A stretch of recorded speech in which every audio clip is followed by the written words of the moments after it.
My name is Sarah. I'm 32 years old, and I married my husband, David, about 3 years ago. Our relationship is great, and we are also very close to his sister, Sophia. We get along like sisters. This story involves a man named Peter, who later married Sophia. David and I have been together for over 10 years, even before we got married, so we're like parents to Sophia. We always wished for her happiness and took care of her. Because of this, when Sophia received a marriage proposal from her fiancé, she wanted to introduce him to us, her second parents. "I want to introduce my fiancé to you both," she told us. That moment was very special for us as a couple.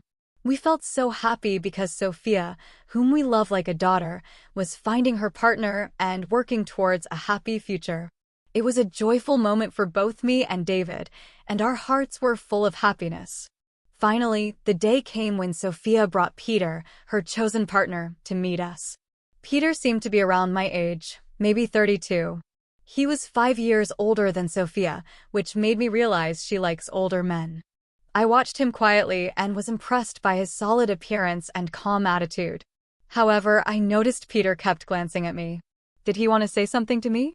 Was there something about me that bothered him, or was it just a coincidence? These questions popped into my mind. I quickly checked my clothes and hairstyle for any issues, but found nothing wrong. Maybe realizing it was rude to stare, Peter quickly looked away.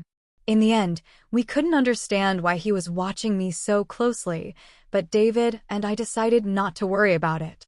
We went on to introduce ourselves and started chatting with Sophia and Peter, who were sitting across the table from us.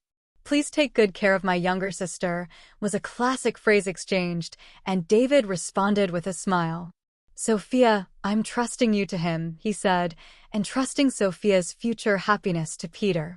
This created a warm and friendly atmosphere at the gathering, easing the initial tension of our first meeting. At one point, David asked Peter a question he was curious about. "Peter, may I ask where you work?" I was very interested in his answer and listened carefully. Peter answered proudly, puffing out his chest. "You might have heard of it. I work at Tea Company, which is growing very rapidly right now." "Tea Company? Is that the famous game development company?" "Yes, that's correct. I actually started working at Tea Company last year, but I didn't leave my old job because I didn't like it. Tea Company approached me directly because they valued my skills highly, so it's like a promotion for me. Don't worry, I didn't start as a regular employee." Hearing this surprising story, both David and I were amazed. I couldn't help but widen my eyes, and our gazes met. Seeing our shocked reactions, Peter seemed satisfied that he had made an impression, and he spoke with even more pride. "That's why I want you to trust me completely with Sophia. I'm climbing the career ladder quickly at Tea Company, and I'm confident that I'm progressing faster than most. Even though I started at a regular level, my salary will increase rapidly, and I'll move up in the company quickly. So please don't worry." When I heard what Peter said, I was so surprised that I couldn't speak. Tea Company is super famous, and I know a lot about it. David probably knows about it too, but since he doesn't work there, he might not know all the details. I think both Sophia and David know that Tea Company is really well known in the industry, but it seemed like neither of them expected Sophia's fiancé Peter to move up the ranks so quickly after joining. I didn't expect it either. Some parts of Peter's story made me feel a bit uneasy, but I decided to believe him since he talked about being recruited by Tea Company and climbing the career ladder really fast. As we talked about other things, I was curious to know how they met and got together. They said they met through a friend they both knew. Peter was looking for someone special but didn't want to go to matchmaking events, so he met Sophia through a friend he trusted. Sophia wasn't actively looking for a boyfriend, but she decided to meet Peter when her friend suggested it. "I really like how Peter always makes me smile. His clumsiness is kind of cute too," Sophia shared. Hearing them talk about their feelings was like hearing something really sweet, even though we weren't eating anything sugary. Their closeness and love for each other were really clear, but there was something that bothered me. As they were leaving our house, Peter and Sophia were talking about bringing rice and gifts. While they were busy with that, Peter came up to me a bit separately and asked suddenly, "Hey, do you maybe not remember me?" His question caught me off guard, and I couldn't help but tilt my head in confusion. "Do you really not remember me?" he asked again, sounding doubtful. His face was handsome, but I couldn't recall any close friend named Peter. I tried hard to remember, but I couldn't. Seeing me struggling to remember, Peter sighed a little, looking disappointed. "Well then, let's exchange contact info, and please tell David later I forgot to exchange contacts with him." I was shocked by his sudden informal tone. Even if we were close in the past, I couldn't remember it, and I couldn't recall being close with someone who would speak so rudely. Inside, I was full of questions. Like, who is he? What kind of relationship did we have? But since Sophia was there, I didn't think it was the right time to ask or say anything, so I stayed quiet. After we exchanged contact info, I decided to text him to clear up my doubts. However, before I could, he messaged me first, saying, "I'm surprised the girl who used to sit quietly in the corner of the classroom in elementary school is married before me. Your face hasn't changed much since then, so I recognized you right away." Growing up, I lived far away, and in elementary school, I was teased by many classmates. Those memories are painful, so I moved away with my family before middle school. In the new city, I met David, a wonderful friend, and we became close. I'd rather not think about elementary school. His words surprised me, so I asked, "What do you mean?" I didn't want anyone to misunderstand, so I explained that David was involved in our messages. We agreed that David would be included whenever Peter and I needed to exchange info. I didn't share my background or reasons with Peter. After explaining, Peter smiled warmly and asked, "Do you remember being called poor girl in elementary school?" The term poor girl had a specific meaning. It was used to tease me by my classmates because I was from a single-parent family. Even though we weren't really struggling financially, other moms assumed we were just because my mom was a single parent. This rumor might have spread among the kids and led to the teasing. Because of this, and because my mom was considering taking legal action against the moms spreading rumors, we decided to move to a new place. Since then, I haven't heard that unpleasant nickname, which used to cause me so much trouble. One day, I was surprised when a man admitted he didn't even know what the word poor meant. I calmly told him, "Please watch what you say. You're my sister-in-law's fiancé, and that's all. Please don't say things that don't make sense." After that, he didn't message me anymore. Maybe he took my words seriously and realized he shouldn't be rude.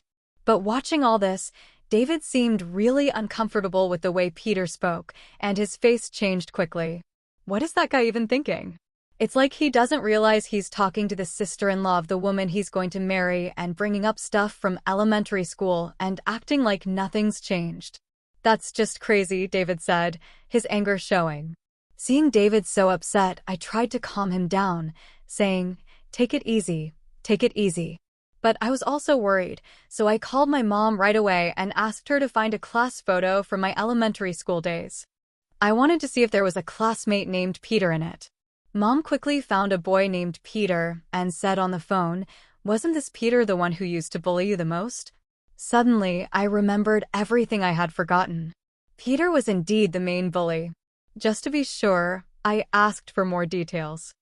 I asked Mom to send me the photo. Looking at it, I realized Peter looked quite different now, bigger and chubbier. That's probably why I didn't recognize him. After that, I decided to look into things further. A few months after our first meeting, I got a call from Sophia, which was surprising after such a long time. "Sarah, we haven't got your RSVP for the wedding invitation yet. Are you and your husband planning to come?" "What wedding invitation?" "We were really looking forward to it, but we never got it," I told her. Sophia seemed surprised and said, "I definitely sent it. Maybe something went wrong. Anyway, I'll bring it to you tomorrow," she said, sounding very sincere. The next day, David and I got the invitation directly from Sophia, and we told her we'd be there. At that point, we had no idea what would happen at the wedding or how it would affect us. No one could have guessed what was coming next. On the day of the wedding, Sophia looked stunning in her pure white dress, like an angel. I congratulated her with tears in my eyes, hoping for her happiness and ours too. But Peter, the groom, quickly soured the mood. He pointed at me, surprising all of us. "Why are you here?" "I didn't invite you," he said, looking very displeased. It seemed like Peter went out of his way to make sure David and I didn't get an invitation. This woman grew up with just her mom. When things got tough, she ran away. Maybe she had some money problems, and now she's with a rich guy, thinking life will be easy. "She's living in a dream," he said, despite not knowing anything about my past. Peter falsely accused me. David, sitting next to me, clenched his fist in anger, but I told him to calm down. Peter kept making false accusations against me. "I have an important job at a well-known company. Are you planning to use your connection as my sister-in-law to get money from me if I marry Sophia?" he asked firmly. His friends were shocked and started getting excited. They must have had the same narrow view as Peter. I went to a staff member and asked for the microphone. Peter looked like he expected me to say something emotional and illogical, but I stayed calm and said, "It's ridiculous that you, who can't even remember the face of your own company's president, call yourself an elite. Think carefully. If you want to cut ties with me, I'll be in the president's office tomorrow. We'll go through HR procedures." After handing back the microphone, I confidently returned to my seat with a calm demeanor. David stood up and walked towards the exit. Soon after, Sophia followed him. Seeing this, Peter called out to her, "Wait, why are you leaving too?" "I'm just trying to end things with her." "If that's the case, there shouldn't be any problems, right?" Not fully grasping the situation, Peter spoke to Sophia, who gave him a cold look. "You really don't know Sarah, do you? She's the CEO of Tea Company. I respect and deeply admire her. I can't forgive you for insulting her. I'm ending this engagement right now. You've ruined such an important day. Be prepared." Shocked by Sophia's firm words, Peter was taken aback. Sophia talked to the venue staff and removed her wedding dress. She told the guests that the banquet was over and the wedding would now be a simple meal gathering.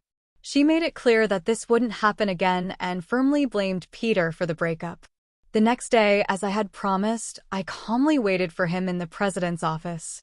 Two big, muscular employees stood beside me, ready to act if he tried anything during our talk. When he came in, he seemed confident at first, but that soon changed. He sat down and looked tense. His behavior, coming in without permission and not even greeting, was rude. It was clear he didn't understand the basic rules of the company. "No way. I can't believe you're really the president. This is unbelievable," he said. "If you did a little research, you'd find the president's info on our website. Didn't you check before coming?" I asked. "Well, there were some things." He trailed off.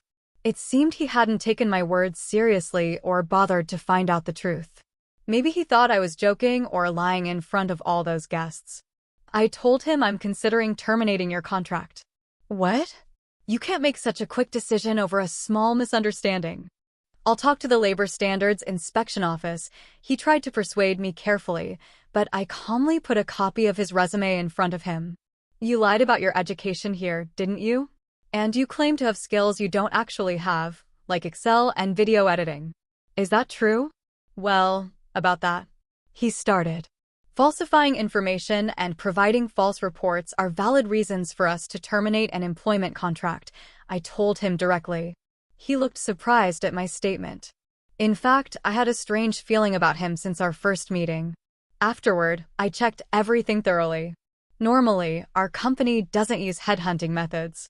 Even if we do, I personally meet and interview recommended candidates, but I don't remember having a deep conversation with Peter.